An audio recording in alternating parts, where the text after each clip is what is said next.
अस्सलामुअलैकुम, बोलिए खुशामदीद। मैं हूँ शर्जील अरशद। बुलेटिन के करेंगे बाकायदा आगाज़ और सबसे पहले आपको बताएं कि कौमी असम्बली के इजलास में मामूल की कार्रवाई मुअत्तल। भारतीय जारहत के खिलाफ करारदाद मुतफ़िका तौर पर मंजूर। करारदाद वज़ीर पार्लिमानी अमूर तारिक फजल चौधरी ने पेश की। मतन में कहा गया है कि पाकिस्तान का पानी रोका गया तो ये ऐलान जंग होगा। पाकिस्तान हर किस्म की दहशत गर्दी की मजम्मत करता है। भारत मुख्तलिफ मुल्कों में स्पॉन्सर्ड दहशत गर्दी में मुलव्विस है। वज़ीर कानून आज़म नज़ीर तारड़ ने कहा, पाकिस्तान को इस वक्त सबसे ज़्यादा इत्तेहाद की ज़रूरत है। सियासी इख्तलाफ जमहूरियत का हुस्न है। जब बात मुल्क पर आ जाए तो हम सब मुत्तहिद हैं। कौमी असम्बली के इजलास में मामूल की कार्रवाई आज मुअत्तल कर दी गई। भारतीय जारहत के खिलाफ करारदाद मुतफ़िका तौर पर भी मंजूर कर ली गई है। करारदाद वज़ीर पार्लिमानी अमूर तारिक फजल चौधरी ने पेश की। मतन में कहा गया है कि पाकिस्तान का पानी रोका गया तो ये ऐलान जंग होगा। पाकिस्तान हर किस्म की दहशत गर्दी की मजम्मत करता है।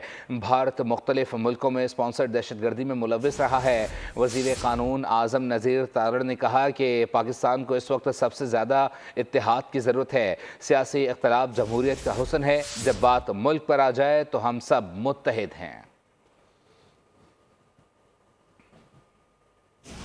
मुत्तहदा की सलामती कौंसिल का इजलास आज होगा। पहलगाम वाक़े के बाद पाक भारत कशीदगी से पैदा होने वाली सूरत हाल पर गौर किया जाएगा। खित्ते की ताज़ा तरीन सूरत हाल पर अक़वाम मुत्तहदा की सलामती कौंसिल को ब्रीफिंग दी जाएगी।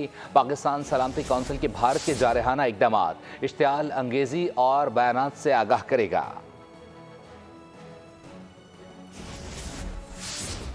दूसरी जानिब वज़ीर-ए-आज़म शहबाज शरीफ से बरतानवी हाई कमिश्नर जेन मेरिट की मुलाकात हुई है। वज़ीर-ए-आज़म ने पहलगाम वाक़े के बाद पाकिस्तान के नुक्ता नज़र से आगाह किया। वज़ीर-ए-आज़म ने कहा कि कोई सबूत फराहम के बगैर वाक़े से मुताल्लिक़ पाकिस्तान को जोड़ने की कोशिश की जा रही है। और साथ ही साथ वज़ीर-ए-आज़म ने वाक़े की आला सतह की शफ़ाफ़ और गैर जानिबदार बैनुल-अक़वामी तहक़ीक़ात की अपनी पेशकश का अदा किया और तहक़ीक़ात में बरतानिया को शमूलियत की दावत दी। बरतानवी हाई कमिश्नर ने पाकिस्तान के मौक़िफ़ से आगाह करने पर वज़ीर-ए-आज़म का शुक्रिया अदा किया और कहा, बरतानिया इलाक़ाई अमन और सलामती के लिए पाकिस्तान और भारत के साथ मिलकर काम करेगा। पाकिस्तान का पहलगाम वाक़े से कोई ताल्लुक़ नहीं। वाक़े की गैर जानिबदाराना तहक़ीक़ात चाहते हैं। नायब वज़ीर-ए-आज़म इसहाक़ डार ने ईरानी वज़ीर ख़ारिजा के हमरा मीडिया से गुफ्तगू में कहा, पहल नहीं करेंगे लेकिन किसी भी मुहिम जोई का भरपूर जवाब देंगे। ईरानी वज़ीर ख़ारिजा ने नायब वज़ीर-ए-आज़म इसहाक़ डार से मुलाकात को मुफीद करार दिया। Incident, Prime Minister Shehbaz Sharif has made it, a public offer that we welcome any international, transparent and independent probe in the incident of Pahalgam to establish the facts, appeal to Pakistan and ask us and also India not to escalate under the circumstances in the interest of regional peace and security. We will not be the first one to take any escalating move. However, if India takes any adventure, any escalatory move, then we will give a befitting reply. We wish all the best and a positive outcome for the shared prosperity and peace and safety of this region. कि Malaysia ने मोदी का झूठा बयानिया मुस्तरद कर दिया। Pahalgam false flag के बाद पूरी दुनिया पर मोदी की असलियत आया हो गई है। चीन के बाद मलेशिया ने भी पहलगाम हमले पर शफाफ तहकीकात का मुतालबा कर दिया है। मलेशिया ने जुर्रतमंदाना मौक़िफ़ इख्तियार करते हुए मकबूजा कश्मीर को इंडियन एडमिनिस्ट्रेटिव कश्मीर करार दिया। भारतीय गोदी मीडिया की चीखें निकल गई हैं। इंडियन चैनल 18 ने वावेला शुरू कर दिया। सियासी मुबस्सिरीन का कहना है कि भारतीय मीडिया मलेशिया को पाकिस्तान की हिमायत का नाम देकर अपनी खिफ़त मिटा रहा है। दरअसल खित्ते में भारत की तन्हाई और बैनुल-अक़वामी सतह पर पाकिस्तान की हिमायत से मोदी का झूठा बयानिया ज़मीन बोस हो गया है। पाकिस्तान खित्ते और दुनिया में अमन चाहता है, लेकिन अगर हमारी खुद मुख्तारी या सालमियत को चैलेंज किया गया तो भरपूर जवाब दिया जाएगा। आर्मी चीफ का मुल्क दुश्मनों को दो टोक पैगाम। 15वीं नेशनल वर्कशॉप बलूचिस्तान के शुरा से मुलाकात के दौरान जनरल सैयद आसिम मुनीर ने कहा, गैर मुल्की हिमायत याफ्ता दहशतगर्द बलूचिस्तान के लिए सबसे बड़ा खतरा हैं। दहशतगर्दी का कोई मजहब, फ़िरक़ा या नस्ल नहीं है। आर्मी चीफ ने कहा, हुकूमत बलूचिस्तान की तरक्की पर मुसलसल तवज्जो दे रही है। कई तरक्याती मनसूबों के समरात बलूचिस्तान के अवाम को मिलना शुरू हो गए हैं। सिपह सलार ने कहा, बलूचिस्तान के नौजवान तरक्की के अमल में अपना किरदार अदा करें। गलत बयानिए से बनाए गए तासुर को ख़त्म करना है। अमरीकी अखबार ने मुश्किल वक्त से पाकिस्तान को निकालने और पाकिस्तानी अवाम को मुत्तहिद करने पर आर्मी चीफ को मर्द अहन करार दे दिया।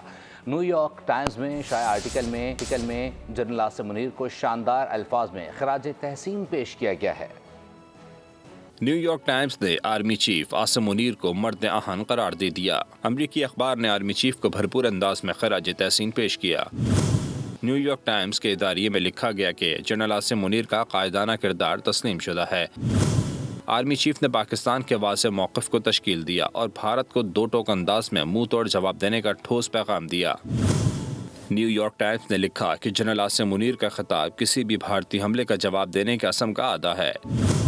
जनरल आसिम मुनीर ने सियासी माशी मुश्किलात में पाकिस्तानी कौम को मुत्तहिद किया। पाकिस्तान ने भारतीय झूठ के शवाहिद आलमी मीडिया को दिखा दिए। अतातारड़ ने मकामी और गैर मुल्की सहाफ़ियों को लाइन ऑफ कंट्रोल का दौरा करा दिया।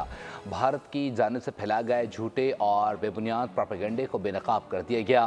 वफाकी वजीर ने कहा, भारत की जानिब से बारहा पाकिस्तान के खिलाफ बेबुनियाद इल्ज़ामात लगाए गए। आज हमने आलमी और मुल्की मीडिया के सामने तमाम हक़ाइक़ रख दिए हैं। उनके दाई हैं, लेकिन आहने खुद मुख्तारी के दिफा के लिए हर हद तक जाएंगे। वज़ीर इत्तलात अताउल्लाह तारड़ ने बैन अल-अक़वामी मीडिया के सामने पाकिस्तानी मौक़िफ़ खुलकर बता दिया। आलमी मीडिया नुमाइंदगान को लाइन ऑफ कंट्रोल का दौरा करा दिया। भारतीय प्रोपेगेंडे को बेनकाब करते हुए ज़मीनी हक़ाइक़ मीडिया के सामने रख दिए। एक ऐसा वाक़या जिससे पाकिस्तान का कोई ताल्लुक नहीं है, पाकिस्तान को एसोसिएट करने की कोशिश की गई। हम ऑन ग्राउंड मौजूद हैं और you are free to roam the area. आप जाएं, लोगों से इंटरव्यू करें। ये जो झूठ और प्रोपेगेंडा है भारत का, ये बेनकाब हो चुका। दुनिया अब ये तस्लीम कर रही है। इंटरनेशनल जो चैनल्स हैं वो दिखा रहे हैं कि बिल्कुल एक झूठी वीडियोस चलाई गई। आलमी मीडिया को वो सारे मकामात और शवाहिद दिखा दिए जिन्हें भारत की जानिब से मुबैना दहशतगर्दी के ठिकाने करार दिया गया था। सहाफ़ियों ने खुद देखा कि जिन मकामात पर भारत ने दहशतगर्दों के अड्डों का नाम दिया वो रिहायशी इलाके हैं। इंडियन गवर्नमेंट जो कह रही है कि बेला नूर शाह में कोई ट्रेनिंग कैंप्स है टेररिस्ट के, तो ये तो सीइंग इज बिलीविंग। हम तो मौके पे आ गए हैं ये चीज देखने के लिए। और पीर चनासी हमारा बड़ा खूबसूरत एरिया है।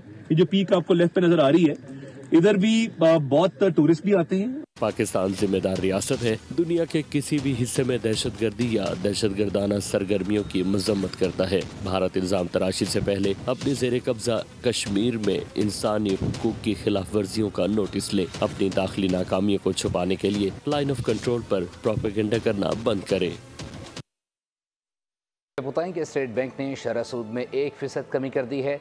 स्टेट बैंक की मॉनेटरी पॉलिसी कमेटी की जानिब से शरह सूद में 100 बेसिस पॉइंट्स से कमी का फैसला किया गया, जिसके बाद शरह सूद 12% से कम होकर 11% पर आ गई। स्टेट बैंक के मुताबिक महंगाई की शरह मुसलसल कमी शरह सूद में कमी का सबब बनी। अप्रैल 2025 में महंगाई की औसत शरह 8% रही। बिजली की कीमतों में कमी के मस्बत असरात मुरतब हुए। माहिरीन मईशत का शरह सूद में कमी पर मिला जुला रद्दअमल। किसी ने ऐसा इकदाम करार दिया तो किसी ने मौजूदा सूरत हाल में इसे नुकसानदेह करार दिया। अकील करीम रेड्डी ने बोल न्यूज़ से गुफ्तगू में कहा कि शरह सूद में मौजूदा सूरत हाल में कमी दुरुस्त फैसला नहीं है।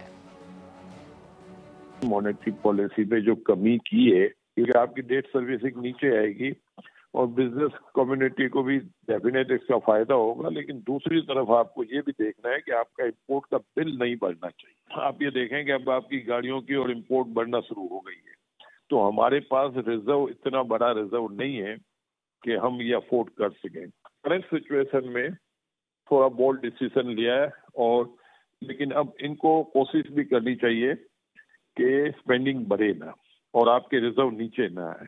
आपने अपनी ग्रोथ का अगर फ्रेमवर्क देखें तो पहले जो आपने 6 माह गुजारे हैं वो 1.5% के करीब ग्रोथ है। तो थोड़ा सा बिजनेस इन्वेस्टमेंट जो है उसको बढ़ाने के लिए और डोमेस्टिक बिजनेसेस को बोरो करने के लिए, आसानी पैदा करने के लिए, और जैसे आप कहेंगे मॉनेटरी ईजिंग साइकिल में जाने के लिए, आई थिंक कमी करना और 1% कमी करना, ये on the average, on the whole जब मैं चीज़ों को देखता हूँ तो ये आई थिंक एक बैलेंस्ड कॉल है। न्यूज़ स्टूडियो से फिल्म के लिए इतना ही। मज़ीद खबरों और अपडेट्स के लिए विजिट कीजिए हमारी वेबसाइट bolnews.com। देखते रहिए बोल न्यूज़। सब्सक्राइब करें और बेल दबाएं ताकि कोई खबर रह न जाए।